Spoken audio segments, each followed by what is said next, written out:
মোদি মোদি মোদি মোদি মোদি মোদি। জোরে হাততালি দিয়ে যশস্বী প্রধানমন্ত্রী নরেন্দ্র মোদীজিকে স্বাগত জানাবেন।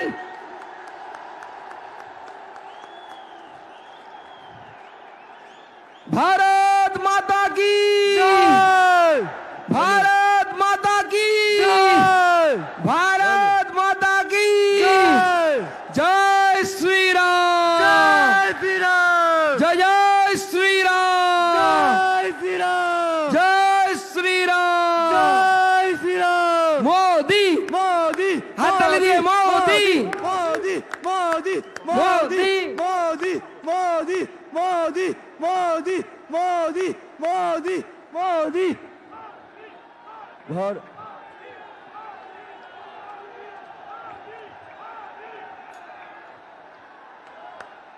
भारत माता की, भारत माता की जय श्री राम, जय श्री राम। भारत माता की, भारत माता की जय। दुई हाथ तुले जय श्री राम, जय जय श्री राम, जय श्री राम, जय श्री राम। जय श्री राम। মাননীয় প্রধানমন্ত্রী আমাদের মাঝে পৌঁছে গেছেন। মাননীয় প্রধানমন্ত্রীকে জোরে হাততালি দিয়ে একবার স্বাগত জানাবেন। সবাই মিলে বাংলা দেখাক, বাংলা পথ দেখাবে। নরেন্দ্র মোদীজিকে স্বাগত জানাবেন হাততালি দিয়ে। বাংলা মোদীকে চাই, জোরে হাততালি দেবেন। এইবার আমি আমাদের সম্মানীয় রাজ্য সভাপতি শ্রী দিলীপ ঘোষ মহাশয়কে অনুরোধ করব উত্তরীয় দিয়ে আমাদের যশস্বী প্রধানমন্ত্রী শ্রী নরেন্দ্র মোদীজিকে স্বাগত জানানোর জন্য।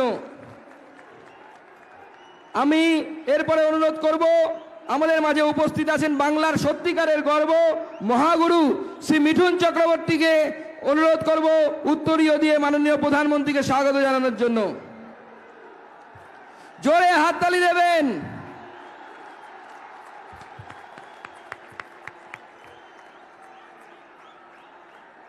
भारत माता की জয়, ভারত মাতা কি, ভারত মাতা কি। जय।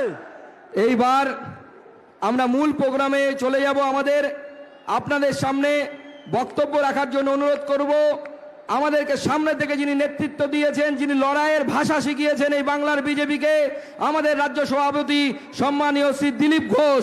দিলীপ তাকে জোরে হাততালি দিয়ে স্বাগত জানাবেন। বন্ধুগণ, আপনারা অনেকক্ষণ ধরে অপেক্ষা করছেন সম্মাননীয় প্রধানমন্ত্রীর ভাষণ শোনার জন্য। আমরা প্রত্যেকদিন ভাষণ দিই, সেই জন্য ভাষণ দিতে আমি আসিনি। আমাদের প্রতি তার যে প্রেম আর ভালোবাসা, মাননীয় প্রধানমন্ত্রী, বিশ্বের সবচেয়ে বড় গণতন্ত্রের প্রধানমন্ত্রী, তাই যখন আমরা তাকে ডাকি তিনি এসে উপস্থিত হয়ে আমাদের আর নেতৃত্ব দেন, আমাদের উৎসাহ বাড়ান। আর একবার এই ব্রিগেডের ঐতিহাসিক র্যালিতে উপস্থিত হয়েছেন। পশ্চিমবাংলার সমস্ত মানুষের তরফ থেকে আমি তাকে স্বাগত জানাচ্ছি, অভিনন্দন জানাচ্ছি, ধন্যবাদ জানাচ্ছি। আমি একটা কথা বলবো, 2 বছর আগে আমরা এখানে উপস্থিত হয়েছিলাম। মাননীয় প্রধানমন্ত্রীর সামনে আমরা শপথ নিয়েছিলাম যে লোকসভাতে 50% আসন জিতিয়ে দেব, 19-এ হাফ আর 21-এ সাফ।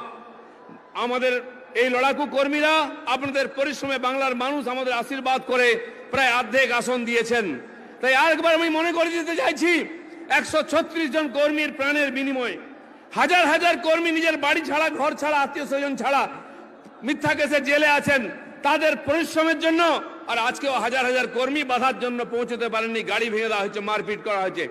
তাদের ইচ্ছা শক্তির জন্য আমি একবার অনুরোধ করব, আগামী এই নির্বাচনে 200 সিট নিয়ে বিজেপি সরকার গড়ার জন্য আপনারা প্রস্তুত আছেন তো? প্রধানমন্ত্রীর সামনে শপথ নেবেন তো? এইবার 200 পার, এইবার বাংলায় বিজেপি সরকার এবং সোনার বাংলা সফল, আমাদের স্বপ্ন সফল হবে এই আশা রেখে আমার বক্তব্য শেষ করে সবাইকে ধন্যবাদ জানাচ্ছি। ভারত মাতা কি জয়। অসংখ্য ধন্যবাদ দিলীপ দাকে। সংক্ষিপ্ত বক্তব্য রাখলেন দিলীপ দা আজকে আমাদের মাঝে। এইবার আমরা সেই ঐতিহাসিক মুহূর্তের সাক্ষী হতে চলেছি। মাননীয় প্রধানমন্ত্রী শ্রী নরেন্দ্র মোদী এই ব্রিগেডের জনসভাকে সম্বোধন করবেন। সকলে জোরে হাততালি দিয়ে ওনাকে স্বাগত জানাবেন। ভারত মাতা কি, ভারত মাতা কি, ভারত মাতা কি।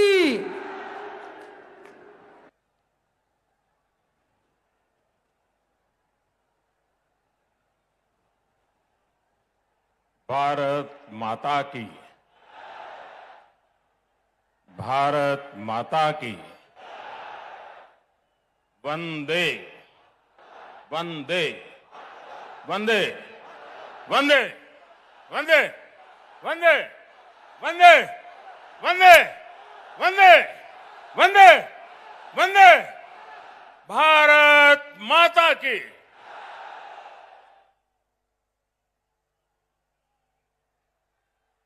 मंच पर विराजमान भारतीय जनता पार्टी के सभी वरिष्ठ नेतागण, पश्चिम बंगाल के, कोलकाता के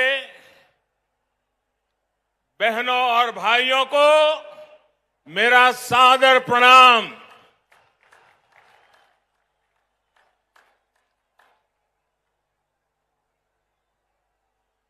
राजनीतिक जीवन में सैकड़ों रैलियों को संबोधन करने का सौभाग्य मिला है, लेकिन इतने बड़े लंबे कार्यकाल में मैंने कभी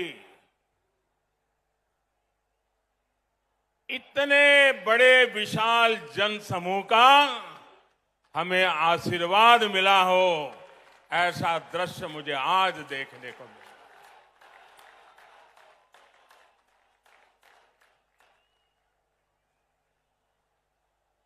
जब मैं हेलीकॉप्टर से देख रहा था, मैदान में तो जगह नजर नहीं आ रही है, लेकिन मैं देख रहा था सारे रास्ते इतने भरे पड़े हैं, लोग भागते हुए इधर की तरफ चल रहे हैं। मैं नहीं मानता हूं कि वो पहुंच पाएंगे।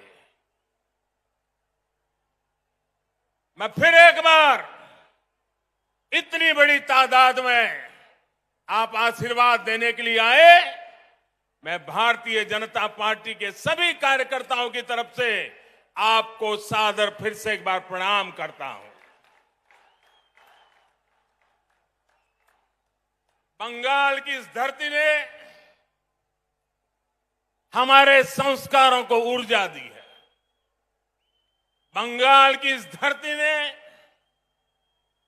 भारत की आजादी के आंदोलन में नए प्राण फूंके। बंगाल की इस धरती ने ज्ञान विज्ञान में भारत का गौरव बढ़ाया है।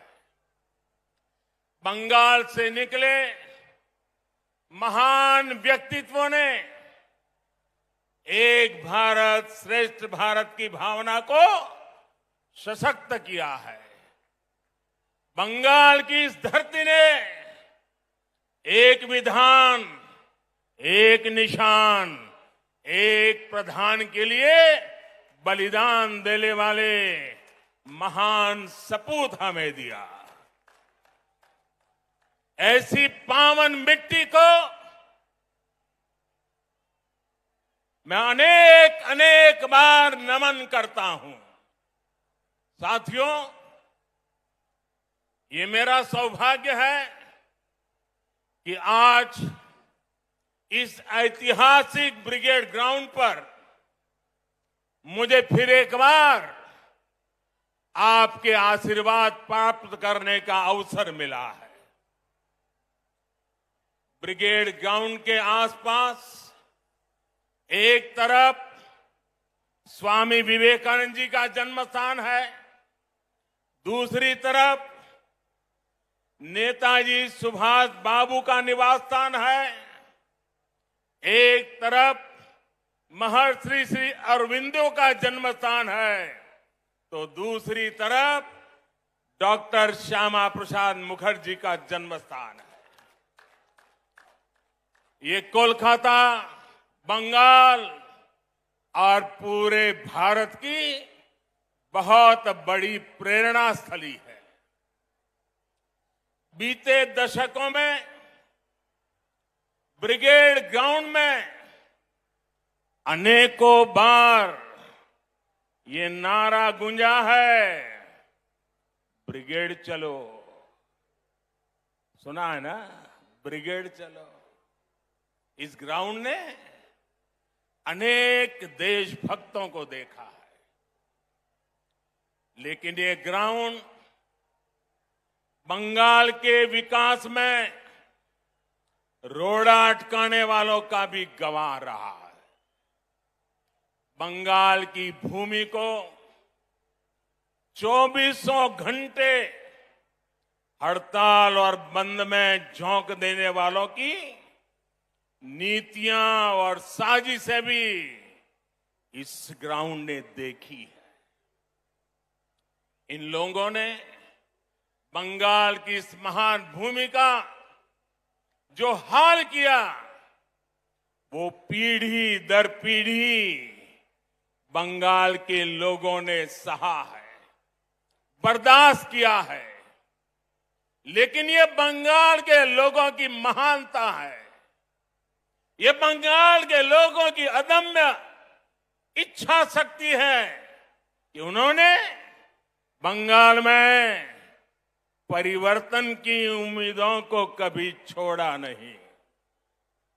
बंगाल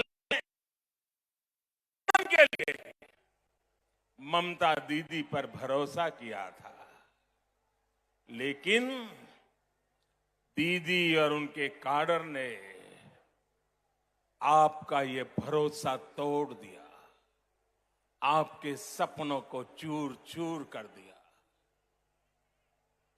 ये वो लोग हैं जिन्होंने बंगाल का विश्वास तोड़ा।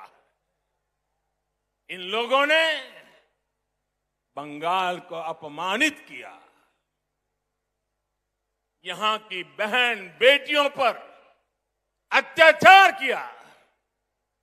लेकिन ये लोग बंगाल की उम्मीद, यहां के लोगों का हौसला कभी भी तोड़ नहीं पाए। आज जो ये जनसागर मौजूद है, वो इस उम्मीद की, इस हौसले की जीती जागती तस्वीर है। बांग्ला चाय उन्नति, बांग्ला चाय शांति, बांग्ला चाय प्रगतिशील बांग्ला, बांग्ला चाय सोनार बांग्ला। मैं देख रहा हूं इस बार के विधानसभा चुनाव में एक तरफ टीएमसी है, लेफ्ट कांग्रेस है, उनका बंगाल विरोधी रवैया है, और ये चुनाव ऐसा है कि दूसरी तरफ खुद बंगाल की जनता कमर कस करके खड़ी हो गई है।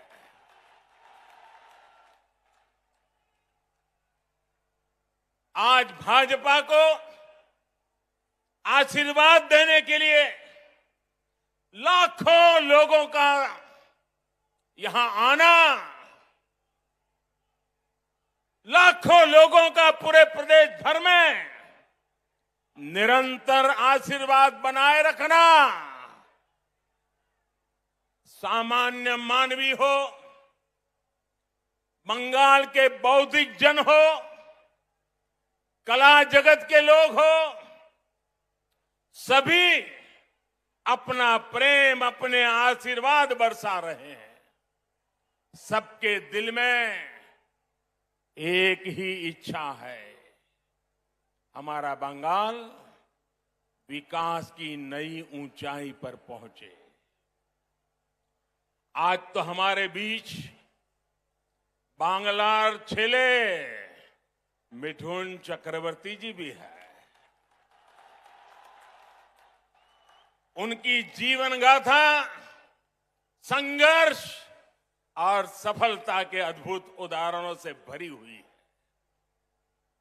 अपनी सफलता का पुण्य वो लोकनाथ बाबा के आशीर्वाद से सामान्य जनों तक पहुंचा रहे हैं। साथियों, आज ब्रिगेड ग्राउंड में आप लोगों की हुंकार, ये हुंकार सुनने के बाद अब किसी को कोई संदेह नहीं रह जाएगा। शायद कुछ लोगों को तो लगता होगा आज 2 मई आ गई है।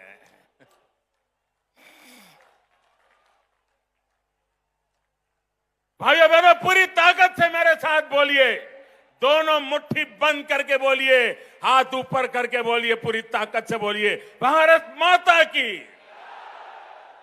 भारत माता की।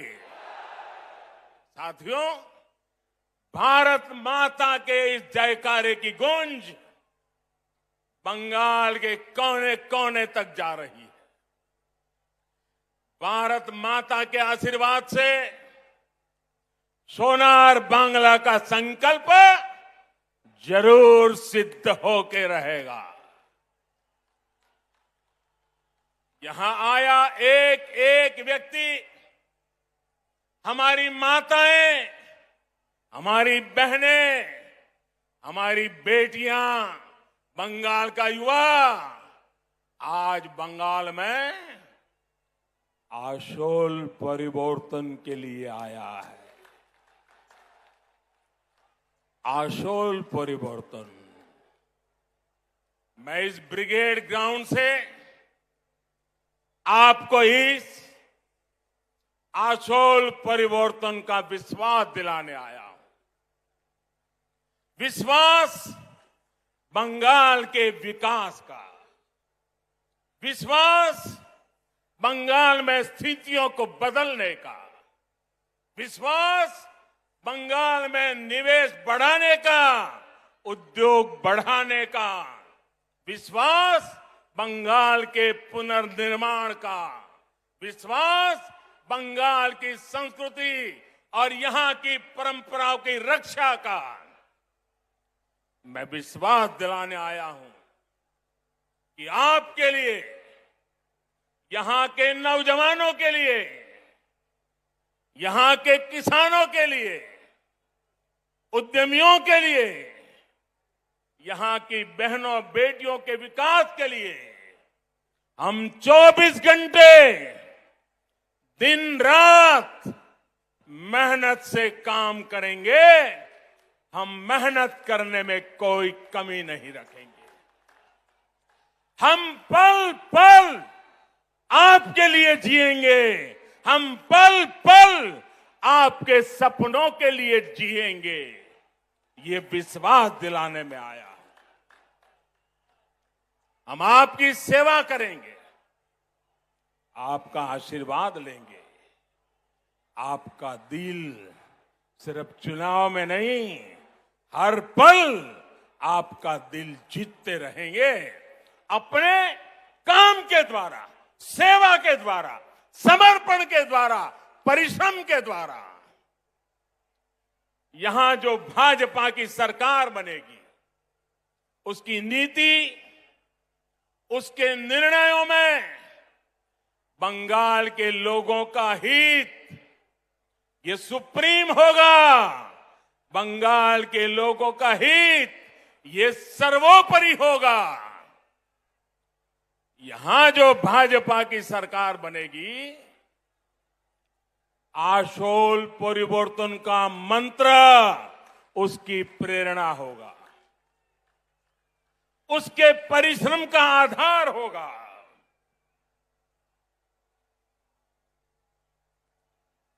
आशोल परिवर्तन का मतलब आशोल परिवर्तन का मतलब ऐसा बंगाल जहां युवाओं को शिक्षा और रोजगार के पर्याप्त अवसर मिले। आशोल परिवर्तन मतलब ऐसा बंगाल जहां लोगों को पलायन करने पर मजबूर न होना पड़े। आशोल परिवर्तन मतलब ऐसा बंगाल जहां व्यापार और कारोबार फले फूले, जहां ज्यादा से ज्यादा निवेश आए। आशोल परिवर्तन मतलब ऐसा बंगाल जहां 21वीं सदी का आधुनिक इंफ्रास्ट्रक्चर हो। आशोल परिवर्तन मतलब ऐसा बंगाल जहां गरीब से गरीब को भी आगे बढ़ने का पूरा अवसर मिले।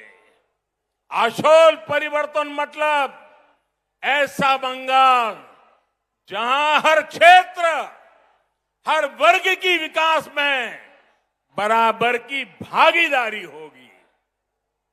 उत्तर बंगाल हो या दक्षिण बंगाल हो, पश्चिमांचल हो या जंगल महल, आदिवासी हो या दलित, पिछड़े हो, वंचित हो, शोषित हो या हमारे शरणार्थी भाई बहन, सभी पर एक बराबर ध्यान दिया जाएगा। जहां सबका साथ, सबका विकास, सबका विश्वास शासन का मंत्र होगा। जहां उन्नयन सबका होगा, तुष्टीकरण किसी का नहीं। जहां घुसपैठ को रोका जाएगा, घुसपैठियों को रोका जाएगा। साथियों, गुलामी का इतना बड़ा कालखंड भी बंगाल की क्षमता, बंगाल के सामर्थ्य को कम नहीं कर सका था। आजादी के इन 75 वर्षों में बंगाल ने जो खोया है, बंगाल से जो छीना गया है, वो मुझसे ज्यादा आप लोग ज्यादा अच्छी तरह जानते हैं। आज हम इस संकल्प के साथ भी आपके सामने आए हैं कि जो भी बंगाल से छीना गया है, भाइयों बहनों मेरे शब्द लिख रखिए, जो भी बंगाल से छीना गया है उसे वापस लौटाएंगे।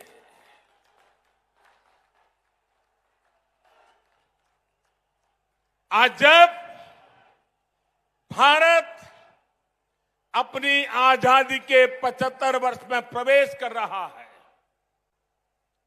तो बंगाल एक नई ऊर्जा, एक नए संकल्प के साथ आगे बढ़ेगा।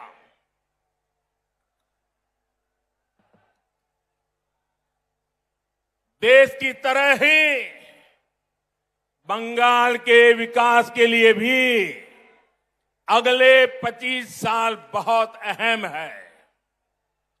इन 25 वर्षों की शुरुआत का पहला पड़ाव ये विधानसभा चुनाव है। अगले 5 वर्षों में बंगाल का विकास अगले 25 वर्षों के विकास का आधार बनाएगा। इसलिए इस बार आप सिर्फ बंगाल में सरकार बनाने के लिए वोट नहीं देंगे, लेकिन बंगाल को बनाने के लिए, बंगाल को विकास की नई ऊंचाई पर पहुंचाने के लिए वोट डालेंगे। जब 2047 में 25 साल के बाद देश जब आजादी के 100 साल मनाएगा, तब बंगाल सारे हिंदुस्तान को फिर से एक बार आगे ले जाने वाला बंगाल बन जाएगा। बंगाल में पोर्ट से लेकर के एक्सपोर्ट तक, टी से लेकर टूरिज्म तक, माछ की बात हो या भात की बात, पश्चिम बंगाल की माटी और समंदर में सब कुछ है जो जीवन को बेहतर बनाने के लिए जरूरी है। बस यही नीति साफ नियत के साथ आगे बढ़ने की जरूरत है। यहां बनने वाली भाजपा सरकार, एनडीए सरकार इसी सोच से आगे बढ़ेगी।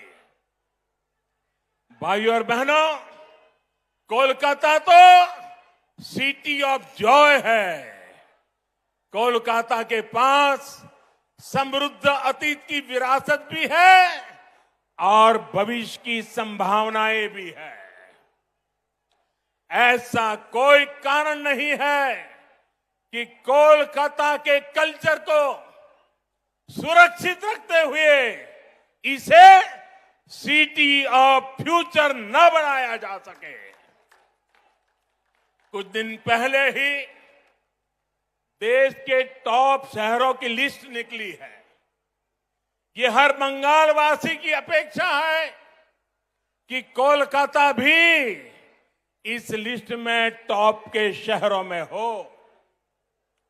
इसके लिए चाहे कनेक्टिविटी सुधारना हो, नए नए उद्योगों की स्थापना हो, टेक्नोलॉजी का विस्तार करना हो, स्टार्टअप के लिए बेहतर माहौल बनाना हो, हम पूरे कमिटमेंट के साथ काम करेंगे। आपने देखा होगा कोलकाता मेट्रो का विस्तार अब और तेजी से किया जा रहा है। केंद्र की हमारी सरकार ने कोलकाता की धरोहरों को सजाने संवारने के लिए अनेक प्रयास किए हैं। जब कोलकाता में विकास का डबल इंजन लग जाएगा तो वो रोड़े, वो अड़चने भी खत्म हो जाएगी जो भी कदम कदम पर हमें अनुभव होती है।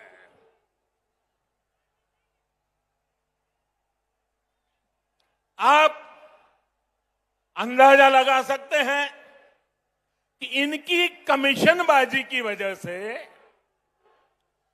कोलकाता एयरपोर्ट से जुड़े हुए कई काम देखिए कब तक रुके हुए हैं। ऐसे रुके हुए हर काम को भाजपा सरकार में तेज गति दी जाएगी।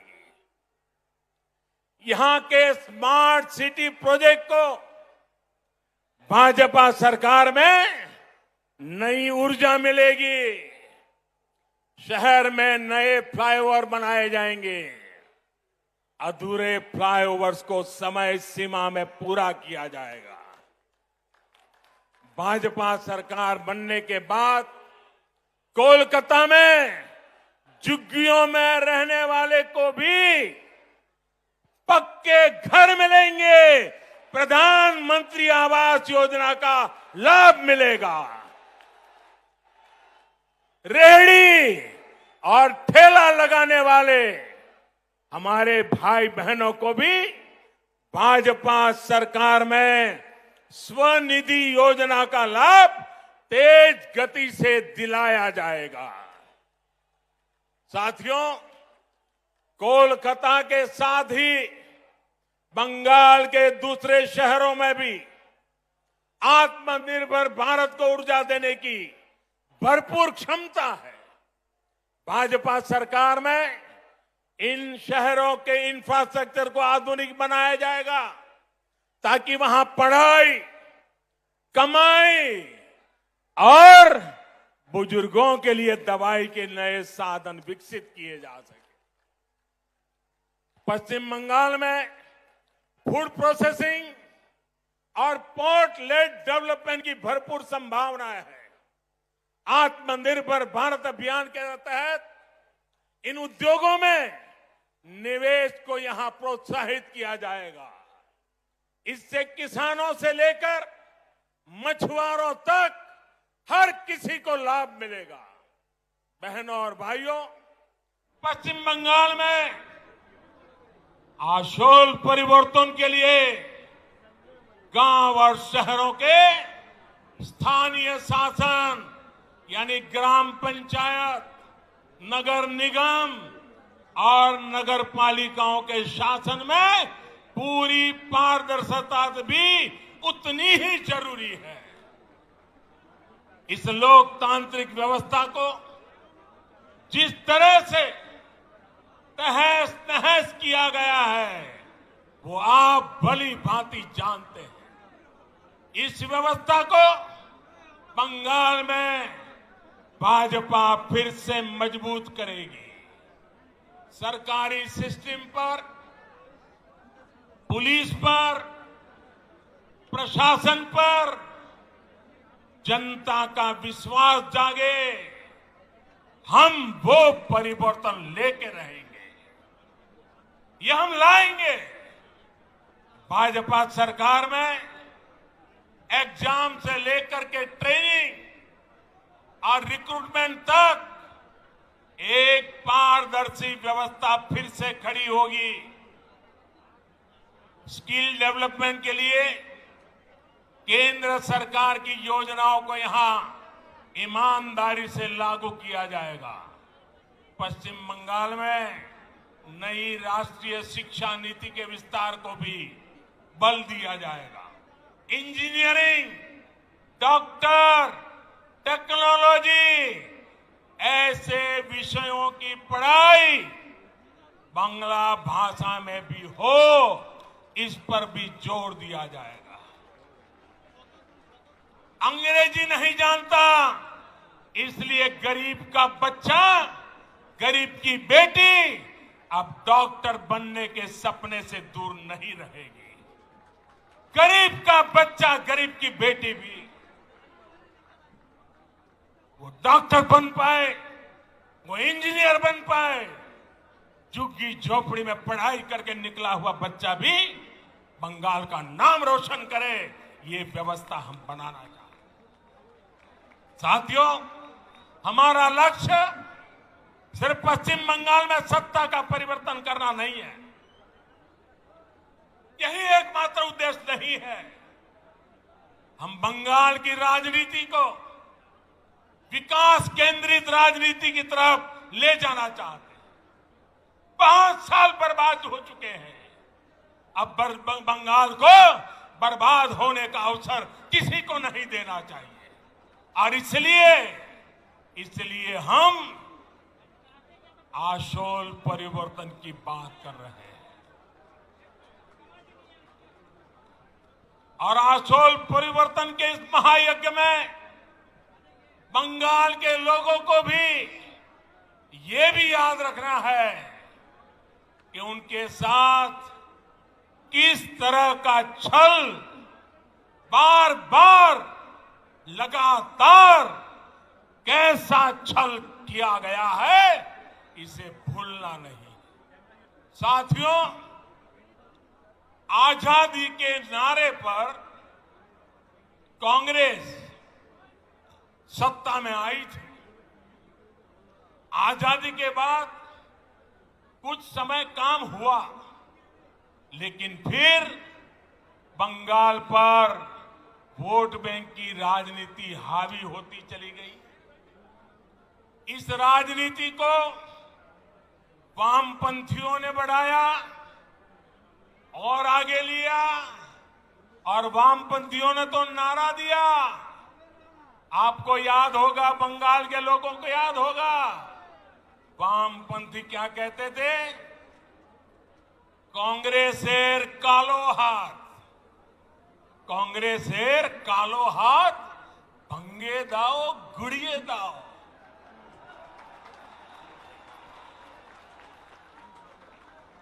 ऐसे ही नारों के दम पर वामपंथी सत्ता में आए, लगभग 3 दशक तक सत्ता संभाली।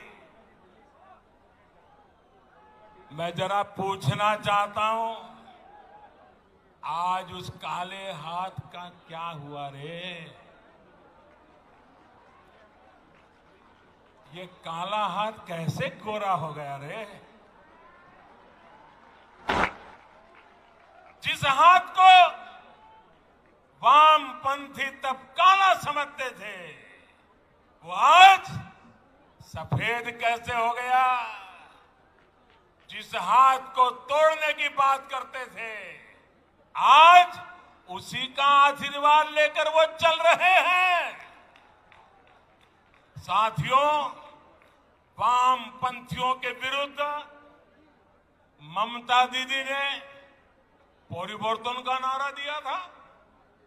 पश्चिम बंगाल से मां, माटी, मानुष के लिए काम करने का वादा किया था। आप मुझे बताइए, पिछले 10 साल से यहां की टीएमसी सरकार ने क्या सामान्य बंगाली परिवार के जीवन में वो परिवर्तन आया जिसकी बंगाल की जनता आशा करती थी? आया वो परिवर्तन? वो वादा पूरा किया? जो आपको कहा गया था वो किया गया? क्या किसान के, श्रमिक के, कर्मचारी के जीवन में वो परिवर्तन आया जो वो चाहते थे? आया क्या? क्या गरीब के जीवन में कोई परिवर्तन आया है क्या? गरीब और गरीब हो, ऐसा काम उन्होंने किया है कि नहीं किया है? क्या पश्चिम बंगाल के स्कूलों और अस्पतालों की स्थिति में कोई परिवर्तन आया है? क्या बंगाल के युवाओं के रोजगार की स्थिति में कोई परिवर्तन आया है?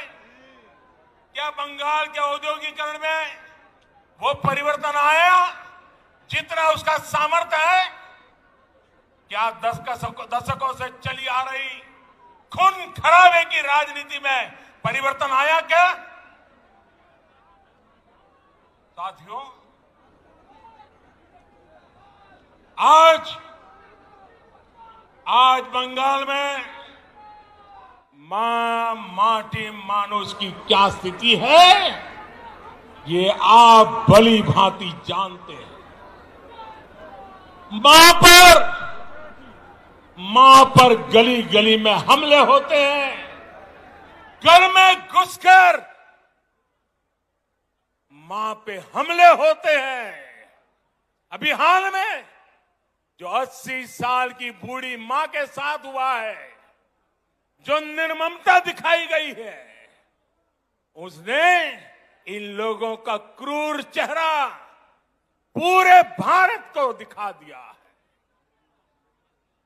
बीते 10 साल में बंगाल की शायद ही कोई मां है, शायद ही कोई बेटी है जो किसी न किसी अत्याचार के कारण रोई नहीं है, कोई सवाल न उठा सके। इसलिए ये आंकड़े भी छिपा करके बैठ गए हैं। साथियों, माटी की तो बात करने वालों ने बंगाल का कण कण, बंगाल का तिनका बिचौलियों, कालाबाजारी करने वालों और सिंडिकेट के हवाले कर दिया। आज बंगाल का मानुष परेशान है। वो अपनी आंखों के सामने अपनों का खून बहता देखता है। वो अपनों को अपनी आंखों के सामने लूटते हुए देखता है। वो अपनों को इलाज के अभाव में दम तोड़ते देखता है। वो अवसरों के अभाव में अपनों को पलायन करते देख रहा है। और पूरा बंगाल अब एक स्वर में कह रहा है, एक स्वर में कह रहा है, आर नॉय are neu und neu. Are neu und neu. ये टीएमसी सरकार के कम होते दिनों की उद्घोष है। ये उद्घोष पूरे देश को सुनाना जरूरी है। भाई और बहनों, आप मेरे साथ बोलेंगे? मेरे साथ बोलेंगे? मैं जो कहूंगा वो बोलेंगे? सबके सब लोग बोलेंगे? पूरा हिंदुस्तान सुने इस प्रकार से बोलेंगे? पक्का बोलेंगे? मैं आपके सामने कुछ शब्द बोलूंगा। उन शब्दों से टीएमसी सरकार की सच्चाई सामने आती है। मैं जो शब्द बोलूंगा उसके बाद आपको 2 बार बोलना है, पूरी ताकत से बोलना है। आपको बोलना होगा आर नॉय, आर नॉय।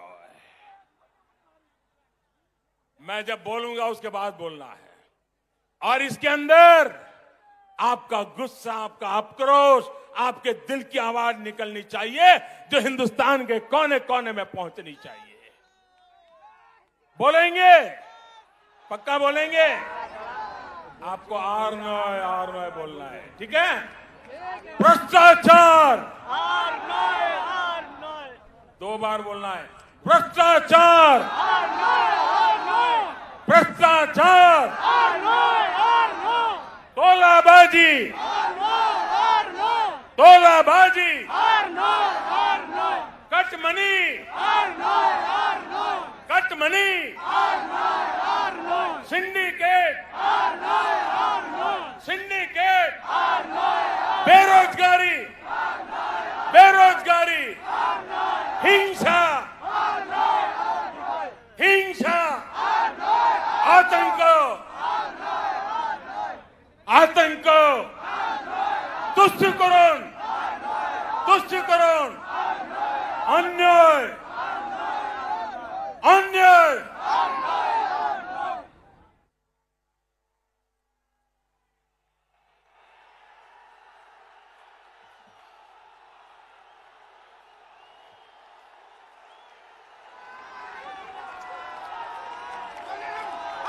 दीदी, सुन लिया दीदी? ये बंगाली की आवाज है, ये बंगाल की आवाज है दीदी। आज पश्चिम बंगाल के नौजवान,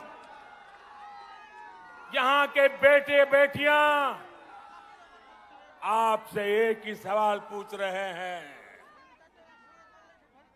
दीदी, बंगाल की जनता 10 साल के अनुभव के बाद आपको एक ही सवाल पूछ रही है।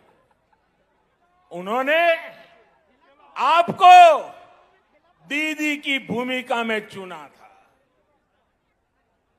बंगाल ने आपको दीदी की भूमिका में चुना था, लेकिन आपने खुद को एक ही भतीजे की बुआ तक सीमित क्यों कर दिया?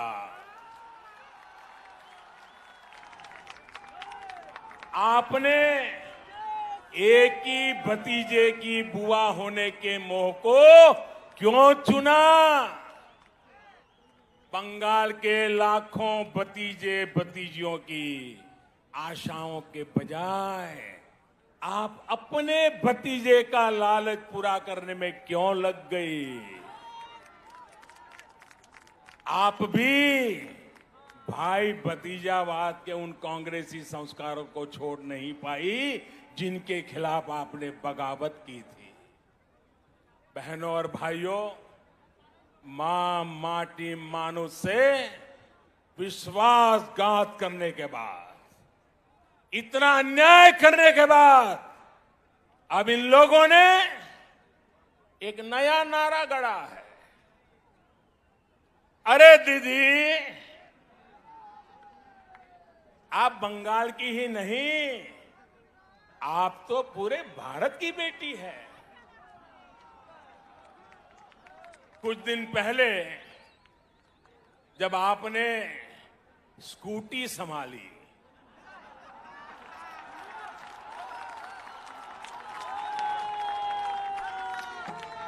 सब लोग प्रार्थना करते थे आप सकुशल रहे, आपको चोट न लग जाए। अच्छा हुआ आप गिरी नहीं तो जिस राज्य में वो स्कूटी बनी है उस राज्य को ही अपना दुश्मन बना लेती।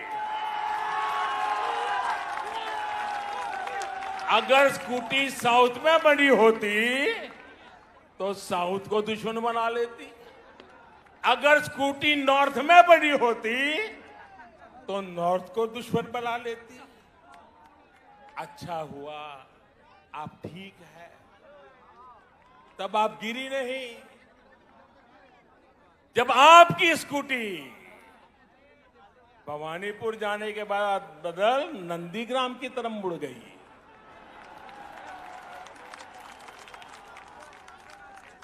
अब दीजिए हम तो हर किसी का भला चाहते, हम नहीं चाहते किसी को चोट आए, लेकिन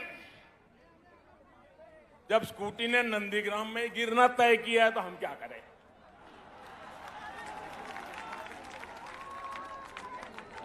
साथियों, ये संयोगी है कि अंतर्राष्ट्रीय महिला दिवस से एक दिन पहले मैं बंगाल की इस पवित्र धरती को प्रणाम करने आया। ये वो धरती जिसने मां शारदा देवी, मातंगिनी हाजरा, रानी रासमोनी, प्रीति लता वादेदार, सरदार देवी चौधरानी, कामिनी राय जैसी अनेक होनहार बेटियां भारत को दी। ये मेरा सौभाग्य है कि बीते 6 साल में केंद्र सरकार की हर योजना के केंद्र में हमारी बेटियां रही है, हमारी बहनें रही हैं, हमारी माताएं रही हैं। आज गरीब को अपना पक्का घर भी मालकिन के नाम से ही मिल रहा है। घर घर शौचालय बने, इज्जत घर बने तो बहन बेटियों को ही सम्मान मिला, उनको तकलीफ से मुक्ति मिली। बंगाल में 4 करोड़ से ज्यादा जनधन खाते खोले गए, इसमें आधे से ज्यादा खाते महिलाओं के ही हैं। हमने जब मुद्रा लोन देकर नए अवसर दिए तो इसका भी लाभ लेने वाली 75% महिलाएं ही हैं। हमने देश की गरीब बहनों को गैस कनेक्शन दिया तो कोरोना महामारी के दौरान उनके वो बहुत काम आया। पश्चिम बंगाल की लाखों बहनों को कोरोना काल में मुफ्त गैस सिलेंडर दिए गए। साथियों, बहनों को सबसे बड़ी दिक्कत अगर आती है तो वो पानी की है, जल की है। इसलिए 1.5 साल पहले केंद्र सरकार ने हर घर तक नल से जल पहुंचाने का अभियान शुरू किया। मैंने कुछ दिन पहले हुगली में इसका जिक्र किया तो टीएमसी के नेताओं ने कहा कि बंगाल में पानी की कोई कमी नहीं है। मैं गलत विषय उठा रहा हूं। टीएमसी की यही भावना दिखाती है कि उसे बंगाल के गरीबों, बंगाल की महिलाओं, बंगाल के बच्चों की कोई परवाह नहीं है, नहीं उनका कोई लेना देना है। बंगाल में जल जीवन मिशन इसलिए जरूरी है कि यहां आज भी आजादी के 75 साल के बाद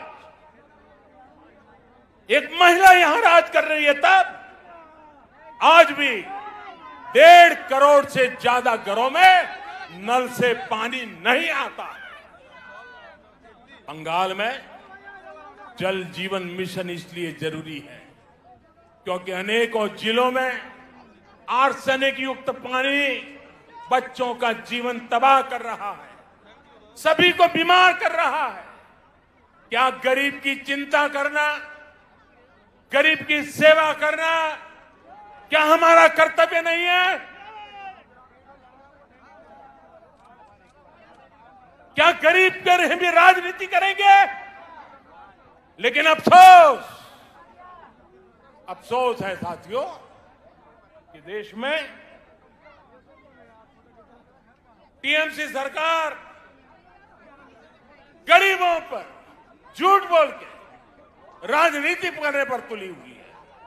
हर घर जल पहुंचाने के लिए केंद्र सरकार जो पैसे भेज रही है, उसका बहुत बड़ा हिस्सा आज तक यहां की सरकार खर्च ही नहीं कर पाई है। और आज इस ब्रिगेड ग्राउंड से पूरे बंगाल के लोगों से पूछता हूं, क्या टीएमसी सरकार बंगाल के गरीबों, यहां की महिलाओं, यहां के बच्चों की गुनहगार है कि नहीं है? गुनहगार है कि नहीं है? गुनहगार है कि नहीं है? इस चुनाव में उसे सजा मिलनी चाहिए कि नहीं मिलनी चाहिए? चोरों से सजा मिलनी चाहिए कि नहीं मिलनी चाहिए? साथियों, एक और योजना है। ऐसी कितनी ही योजनाओं का पैसा यहां की राज्य सरकार तिजोरी में रख करके बैठ गई है। दीदी जैसे ठान कर चल रही है कि न काम करेंगे न करने देंगे। आप मुझे बताइए, ऐसी सरकार को हटाएंगे? ऐसी सरकार को हटाएंगे? ऐसी सरकार को हटाएंगे? साथियों, बीजेपी सिर्फ घोषणाओं पर नहीं, घोषणाओं को तेजी से अमल करने पर विश्वास करती है। जो कहा हम उसको समय सीमा के भीतर करने की कोशिश करते हैं। आजकल तो हमारे विरोधी भी कहते हैं कि मैं दोस्तों के लिए काम करता हूं।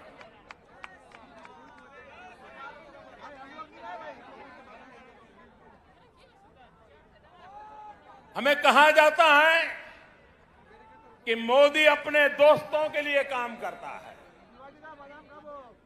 हम सब जानते हैं, बचपन में हम जहां पले बड़े होते हैं, जिनके बीच में खेले होते हैं, जिनके साथ पढ़े होते हैं, वो हमारे पक्के दोस्त होते हैं, जीवन भर के पक्के दोस्त होते हैं। मैं भी गरीबी में पला बड़ा और इसलिए उनका दुख दर्द क्या है, चाहे वो हिंदुस्तान के किसी भी कोने में क्यों न हो, क्योंकि वो मेरे दोस्त हैं, मैं उसे भली भांति अनुभव कर सकता हूं। मुझे इसके लिए किताब नहीं पढ़नी पड़ती है, न कोई वीडियो देखना पड़ता है, न कोई तस्वीर देखनी पड़ती है, क्योंकि मैं इसे अनुभव करता हूं। और इसलिए मैं दोस्तों के लिए काम करता हूं और मैं दोस्तों के लिए ही काम करूंगा।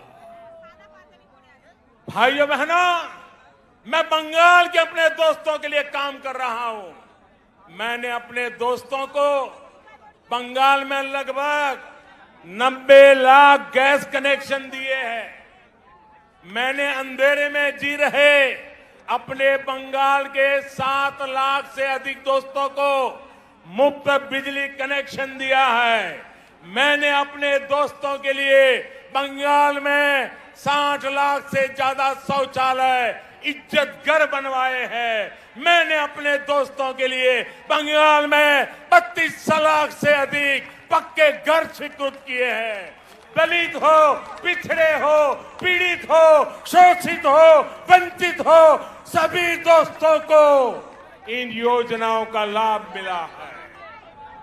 और साथियों, बंगाल के चाय वाले, यहां के टी गार्डन में काम करने वाले, ये हमारे भाई बहन तो मेरे विशेष दोस्त हैं, क्योंकि मेरा चाय से जरा अलग ही नाता है। मेरे ऐसे कामों से उनकी भी अनेक परेशानियां कम हो रही हैं। हमारी सरकार के प्रयासों से मेरे इन चाय वाले दोस्तों को सोशल सिक्योरिटी स्कीम का भी लाभ मिलना तय हुआ है। किसी बीमारी की स्थिति में काम रुकने पर या फिर गर्भावस्था के दौरान महिला कर्मचारियों को दिक्कत न हो, इस पर जोर दिया जा रहा है। इस साल के बजट में मेरे इन चाय वाले दोस्तों के लिए 1000 करोड़ रुपए की विशेष योजना का ऐलान भी किया है, क्योंकि यही मेरे दोस्त हैं। साथियों, कोरोना ने पूरी दुनिया में सबको परेशान किया, लेकिन मेरे ये गरीब ही दोस्त थे जो ज्यादा परेशान हुए। जब कोरोना आया तो मैंने अपने हर दोस्त को मुफ्त में राशन दिया, मुफ्त में गैस सिलेंडर दिया, करोड़ों रुपए बैंक खाते में जमा करवाए। दुनिया में कोरोना वैक्सीन इतनी महंगी है, लेकिन मैंने अपने दोस्तों के लिए सरकारी अस्पताल में मुफ्त में टीका लगाने का प्रबंध कर दिया। बहनों और भाइयों, कौन है मेरे दोस्त? आप ही मेरे दोस्त हैं। 130 करोड़ हिंदुस्तानी ये मेरे दोस्त हैं। सपने लेकर के पुरुषार्थ करने वाला हर नौजवान मेरा दोस्त है। गरीब की झोपड़ी में पैदा हुआ बच्चा भी मेरा दोस्त है। मेरे दोस्त जब दोस्ती का कर्ज निभाते हैं तो इन लोगों को जरा दिक्कत होने लगती है। उनको परेशानी हो रही है कि ये तो हमारे कब्जे में थे, ये कौन नया दोस्त आ गया। जब मोदी अपने इन करोड़ों दोस्तों की सेवा करता है तो गुस्से में ये इसमें भी रोड़े अटकाने का काम करता है। आज मैं इन लोगों को कह रहा हूं, कान खोल करके सुन लीजिए। मैं पश्चिम बंगाल के अपने इन दोस्तों के लिए ज्यादा से ज्यादा काम करना चाहता हूं।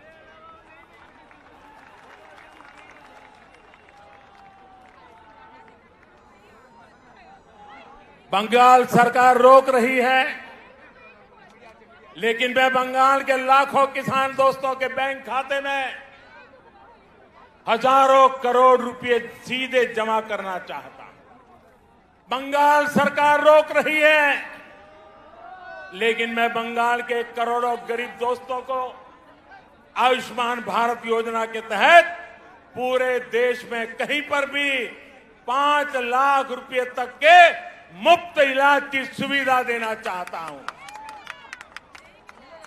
अब मेरे आप सभी दोस्त बताइए, दोस्ती चलेगी या तोलाबाजी? दोस्ती चलेगी? चलेगी? बहनों और भाइयों, आपके इसी जोश से दीदी और उनके साथियों की नींद उड़ी हुई है। तभी तो ये लोग कह रहे हैं इस बार खेला होवे, खेला होवे, खेला होवे। वाकई ये लोग तो अनुभवी खिलाड़ी हैं। ये खूब खेलना जानते हैं, इन्होंने खूब खेला भी है। कौन से खेल बाकी छोड़ा है आपने? कितने ही घोटाले करके बंगाल के गरीबों को लूटा गया है, बंगाल की संपदा को लूटा गया है। आपने क्या बाकी छोड़ा है? यहां तो अम्फान पीड़ितों के लिए भेजी गई राहत भी लूट ली गई। टोलाबाजी, सिंडिकेट, कमीशन कट, आपने इन घोटाले किए हैं, इतने घोटाले किए हैं कि अपने आप में करप्शन ओलंपिक का खेल आयोजित हो जाए। आपने लोगों की मेहनत की कमाई से लोगों की जिंदगियों से खेला। आपने चाय बागानों को ताला लगा दिया, राज्य को कर्ज में डुबो दिया। आपने युवाओं से उनके हक की नौकरी, उनका वेतन तक छीन लिया। यहां भर्ती परीक्षाओं में किस तरह का खेल होता है। छोटी छोटी लिस्ट रिलीज होती है, लिस्ट रिलीज करने से पहले किसी के घर में फाइल जाती है, किसी के घर में मंजूरी ली जाती है। कौन से खास लोगों का चयन होता है, ये क्या आपसे छिपा हुआ है क्या? सारा बंगाल जानता है। अब ये नहीं चलेगा, अब ये खेल नहीं चलेगा। आप मुझे बताइए साथियों, ये खेल बंद होना चाहिए कि नहीं होना चाहिए? ये खेल बंद होना चाहिए कि नहीं होना चाहिए? ये खेल खत्म होना चाहिए कि नहीं होना चाहिए? ये खेल खत्म होना चाहिए कि नहीं होना चाहिए? दीदी, ये आवाज सुनिए, ये शंखनाद सुनिए। अब हर तरफ से एक ही आवाज है,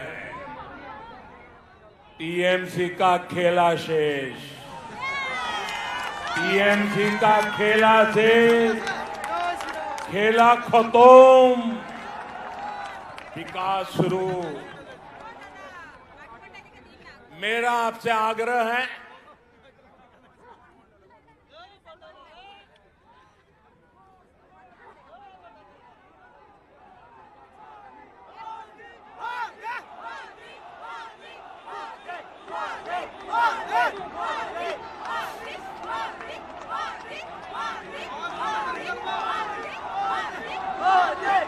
मेरा बंगाल के हर मतदाता से आग्रह है, मेरा आप सभी साथियों से आग्रह है, भय पाবেন না, ভয় পাবেন না, निर्भय बीजेपी के वोट করুন, কুশাসনের বিরুদ্ধে ভোট করুন, বাংলাকে ভয় মুক্ত করুন। বাংলা উন্নতি চায়, উন্নতির জন্য ভোট করুন। বাংলার জয়, ভারতের জয়। साथियों, हमारे यहां शास्त्रों में कहा गया है, क्रोधात् भवति सम्मोह, सम्मोहात् स्मृति विभ्रमः। यानी जब कोई असफलता में, डर में, खीज में गुस्सा करता है तो उस गुस्से से उसका मोह, विचलन और ज्यादा बढ़ जाता है। फिर उसे कंफ्यूजन होता है और कंफ्यूजन में इंसान लगातार गलती करता जाता है, बुरा करता जाता है, बुरा सोचने लग जाता है और अपना ही सब कुछ गंवा देता है। इस गुस्से में मुझे भी क्या क्या कहा जा रहा है, आपको याद होगा मेरे लिए क्या क्या कहा गया है। कभी रावण कहा जा रहा है, कभी दानव कहते हैं, कभी दैत्य, तो कभी गुंडा। दीदी, इतना गुस्सा क्यों?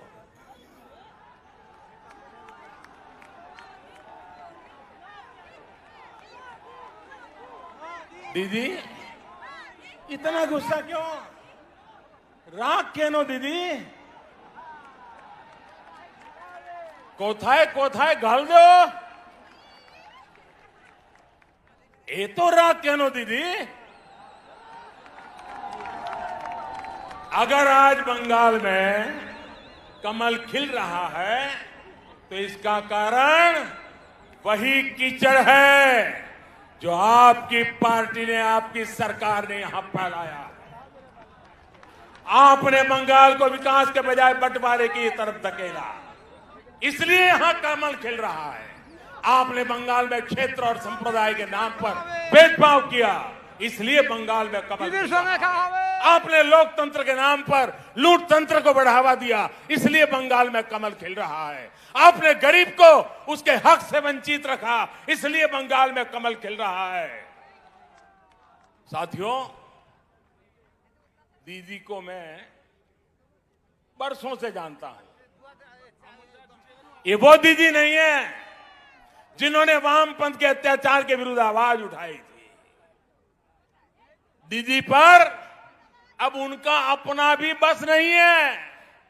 दीदी का रिमोट कंट्रोल अब कहीं और है, इसलिए वो ऐसी बातें कर रही है जो बंगाल की मूल सोच के विरुद्ध है, जो बंगाल की परंपरा के विरुद्ध है। बंकिम बाबू, गुरुदेव टैगोर, स्वामी विवेकानंद, नेताजी जैसे महान सपूत जिन्होंने पूरे भारत को दिशा दिखाई, उन्हें टीएमसी की बाहरी सोच से कितना दुख होता होगा। भाजपा के लोगों को बाहरी बोलने वालों से पूछिए और जरा हिम्मत के साथ पूछिए, जरा पूछो तो जिस कांग्रेस पार्टी का नाम ले रहे हो, उस कांग्रेस पार्टी को जन्म किसने दिया था, स्थापना किसने की थी? क्या कांग्रेस पार्टी की स्थापना करने वाला बाहरी था का भीतर ही था? जिस लेफ्ट ने, जिस वाम मार्गियों ने इतने वर्षे तक बंगाल पर राज किया, जिनकी विचारधारा मार्क्स लेनिन माओ पर आधारित है, वो बाहरी है या भीतरी? टीएमसी जो बंगाल की सत्ता में है, ये भी तो उनका मूल गोत्र भी कांग्रेस है, वो कांग्रेस से ही स्वार्थ के कारण निकले हुए लोग हैं। जबकि भारतीय जनता पार्टी की स्थापना के मूल में ही बंगाली चिंतन है। भाजपा वो पार्टी है जिसकी स्थापना की प्रेरणा बंगाल के महान सपूत डॉक्टर श्यामा प्रसाद मुखर्जी की है। भाजपा वो पार्टी है जिसके विचारों में बंगाल की महक है। भाजपा वो पार्टी है जिसके संस्कारों में बंगालों की सुवास है, बंगाल की परंपरा की सुवास है। भाजपा वो पार्टी है जिसके डीएनए में बंगाल का सूत्र है। भाजपा वो पार्टी है जिस पर बंगाल का अधिकार है। भाजपा वो पार्टी है जिस पर बंगाल का कर्ज है। भाजपा ये कर्ज कभी चुका नहीं सकती, लेकिन बंगाल की माटी का तिलक लगाकर उसे विकास की नई ऊंचाई पर पहुंचाना चाहती है। साथियों, देश के सबसे बड़े राज्य से लेकर देश के सबसे छोटे राज्य तक मैं भारतीय जनता पार्टी के माध्यम से आज जनता की हम लोग सेवा कर रहे हैं।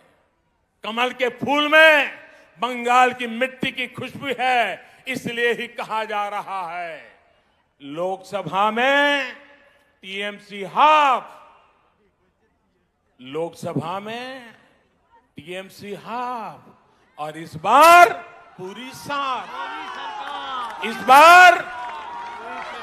बार पश्चिम बंगाल के भाजपा कार्यकर्ताओं से भी कहूंगा और मैं आदरपूर्वक स्मरण करते हुए कहना चाहता हूं, आपके तप, आपके त्याग और आपका बलिदान हिंदुस्तान के कोटि कोटि भाजपा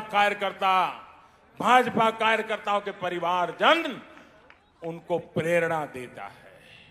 आपने बंगाल की जो लड़ाई लड़ी है, जो त्याग किया है, जो पुरुषार्थ किया है, मैं आज आपके उस तप को, आपके उस त्याग को, उसके तपस्या को आज मैं फिर बार आदरपूर्वक नमन करता हूं। साथियों, पश्चिम बंगाल के साथ जो हुआ वो कोई भूल नहीं सकता। भाजपा के हर कार्यकर्ता के परिवार को, पश्चिम बंगाल में अन्याय का शिकार हर व्यक्ति को न्याय दिलाने के लिए हम प्रतिबद्ध हैं। आपके हर प्रयास में मैं आपके साथ हूं। आप पूरे जोश और जुनून के साथ एक एक मतदाता तक पहुंचिए। बंगाल में डर और भय के पुराने दिन अब 2 मई से आगे नहीं चलने वाले हैं।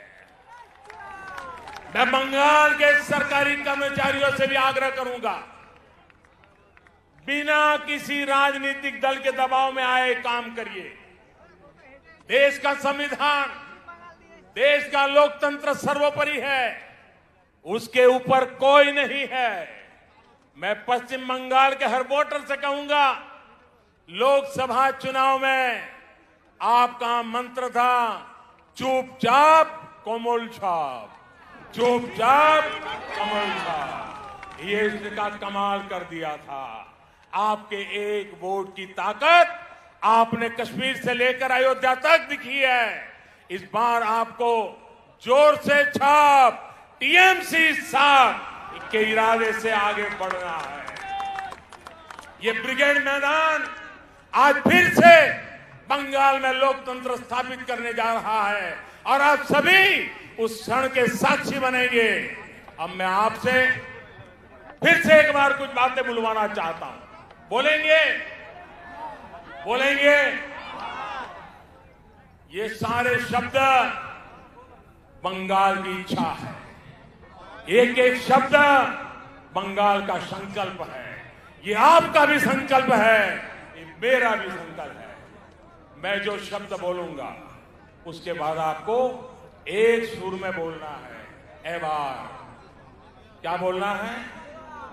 ए बार बोलेंगे? ए बार बोलेंगे? पक्का बोलेंगे?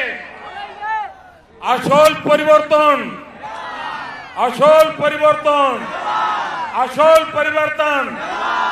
চাকরি, চাকরি, महिला सुरक्षा, महिला सुरक्षा, कृषक सुरक्षा, कृषक सुरक्षा, विकास, विकास, सुशासन, सुशासन, Sonar Bangla, Sonar Bangla, BJP, BJP, BJP, BJP.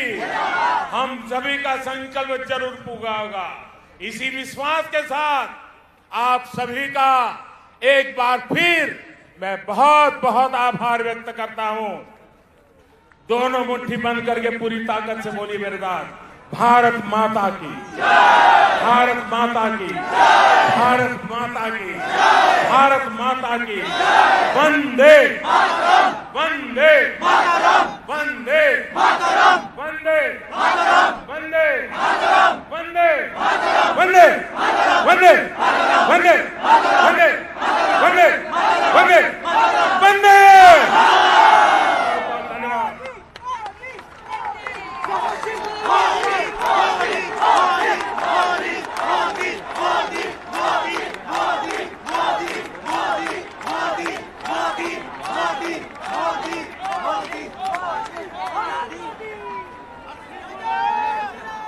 মাননীয় প্রধানমন্ত্রীকে অসংখ্য ধন্যবাদ তার মার্গদর্শনের জন্য। জোরে হাততালি দিয়ে স্বাগত জানাবেন মাননীয় প্রধানমন্ত্রীকে।